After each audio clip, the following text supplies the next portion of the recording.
আসসালামু আলাইকুম, আশা করছি সবাই ভালো আছেন। Welcome to Akhtar's. আমি আক্তারুজ্জামান আপনাদের সাথে আছি। চলুন আজকেও একটি আমরা চমৎকার ম্যাথ সমাধান করব। আর আপনাদের জন্য ছোট্ট একটি প্রশ্ন থাকবে। সবাই যারা যারা এই ভিডিওটি দেখবেন প্রশ্নটির উত্তর কমেন্ট বক্সে অবশ্যই দিবেন। তাহলে দেখা যাক।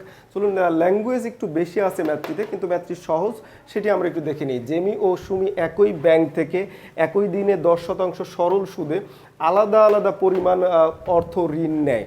দ্যাট মিনস হচ্ছে আপনার একটু খেয়াল করুন, সুদ হার হচ্ছে সমান, কিন্তু পরিমাণ, ঋণের পরিমাণ দুইজনের ভিন্ন। জেমি 2 বছরের পর যত টাকা সুদ শোধ করে, 3 বছর পর সুমি তত টাকা শোধ করে। দ্যাট মিনস হচ্ছে জেমির একজনের হচ্ছে আপনার 2 বছরের সুদ যা আসে, আরেকজনের 3 বছরের সুদ কিন্তু সমান হয়। তাদের ঋণের পরিমাণ কত, ঋণের অনুপাত কত, সেটি আমাদেরকে বের করতে বলা হচ্ছে। দ্যাট মিনস এখানে শর্ত হচ্ছে সুদ দুইজনের বছর ভিন্ন কিন্তু সুদ সমান। তাহলে আমরা একটু খেয়াল করি, এই ল্যাঙ্গুয়েজ যেভাবে আছে সেভাবে আমরা সমাধান করব। তাহলে এই যে সুদ, কার সুদ, আমি ধরে নিলাম এটি হচ্ছে জেমি। তাহলে জেমির সুদ সমান হচ্ছে আপনার সুমির সুদ, এটি হচ্ছে সমান। তাহলে সমান মানে সমান চিহ্ন দিয়েছি। এই সুদ মানে কি একটু খেয়াল করুন, আই মানে এই আই মানে সুদ, আই মানে হচ্ছে PNR, একটু খেয়াল করুন, আর ভাগ হচ্ছে 100। এটি হচ্ছে জেমির সুদ, ইকুয়ালস টু কিন্তু হচ্ছে আরেকটা সুদ কি আছে আপনার হচ্ছে সুমির সুদ, সুদ ইকুয়ালস টু PNR ভাগ হচ্ছে 100 মানে সুদ হারের যে পার্সেন্টেজ থাকে সেই 100। এখন এই প্রিন্সিপাল মানে ঋণের অনুপাত, এই যে ঋণ মানে প্রিন্সিপাল, এটি 1, এটার ভিন্ন বছর ভিন্ন, কিন্তু সুদ হার কিন্তু এই যে সুদ হার কিন্তু সমান, সুদ হার মানে 10%, সেটি সমান, মানে এই আর আমি সমান রাখবো, একই রাখবো। আর এই সুদ ঋণের পরিমাণ 2, আর এখানে বছরের পরিমাণ 2, মানে ভিন্ন ভিন্ন। তাহলে ঋণ প্রিন্সিপাল মানে এখানে আপনার আসল, বা এই আসলটাই ঋণ হিসেবে আসল আমরা নিচ্ছি। তাহলে এই পরিমাণ দুইজনের ভিন্ন, বছর দুইজনের ভিন্ন, কিন্তু সুদ হার দুইজনের সমান, আর সেটি হচ্ছে সুদ।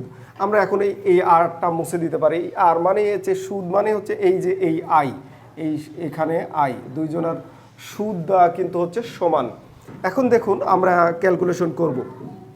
এখানে P1 আর হচ্ছে এনের মান কিন্তু হচ্ছে এখানে 2, এই যে 2 বছর, আর হচ্ছে আপনার আর এর মান হচ্ছে 10, আর এইদিকে 100 ইকুয়ালস টু P2 আমরা এখানে লিখব। এনের পরিমাণ হচ্ছে 3, এনের পরিমাণ হচ্ছে 3 বছর, তাহলে এখানে 3 লিখলাম। আর হচ্ছে এইদিকে সুদ হার হচ্ছে 10, আর ডিভাইডেড বাই 100 আমি কেটে দিলাম। এইখানে 10 কিন্তু কেটে দিতে পারি। তাহলে পরের লাইনে আমি লিখতে পারি হচ্ছে, একটু খেয়াল করুন, 2P1 ইকুয়ালস টু হচ্ছে 3P2। তাহলে দেখুন এখন অটোমেটিকলি চলে আসে, শুধু উল্টায় দিলেই আমাদের আনসার হয়। দেখুন P1 এইভাবে লিখবেন, তাহলে সংশয় থাকবে না।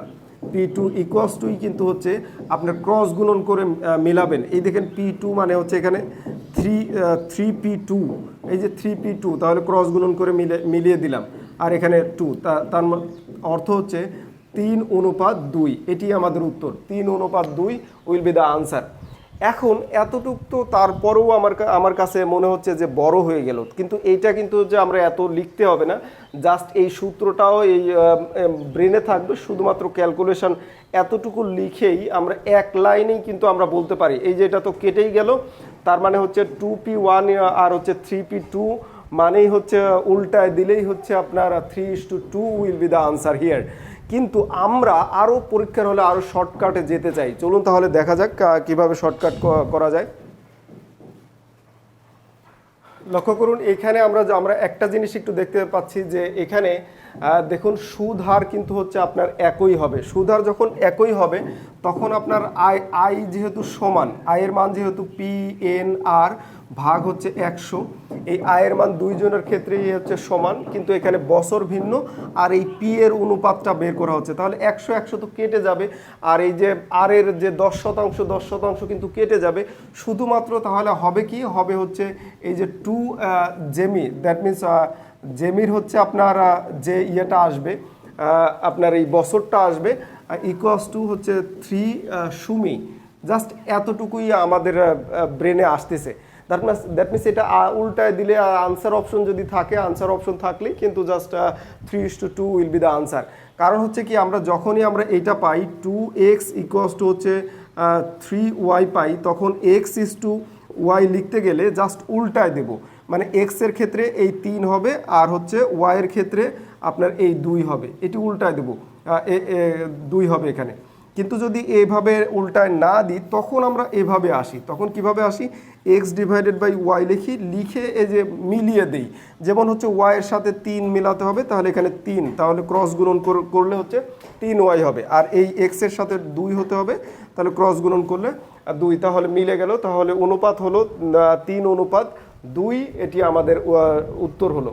এখন আমরা এই অঙ্কটা শেষ করলাম, এখন আপনাদের জন্য প্রশ্ন থাকবে, চলুন প্রশ্ন দেখা যাক। এটি এই যে ছোট্ট একটি প্রশ্ন, 3 বিলিয়ন সমান কত কোটি, সেটি আপনাদের জন্য প্রশ্ন, মূলত একদম ছোট প্রশ্ন। এটির উত্তর সবাই, আশা করছি সবাই কমেন্ট বক্সে দিবেন। আজকে এই পর্যন্ত রাখার আগে রিকোয়েস্ট করব এই ভিডিওটি শেয়ার করে আপনার মতামত জানিয়ে একটি লাইক তো অবশ্যই দিবেন, আর ফলো যদি না করে থাকেন প্লিজ ফলো দিস পেজ। আজকে এই পর্যন্ত রাখছি। আল্লাহ হাফিজ ফর টুডে। আসসালামু আলাইকুম।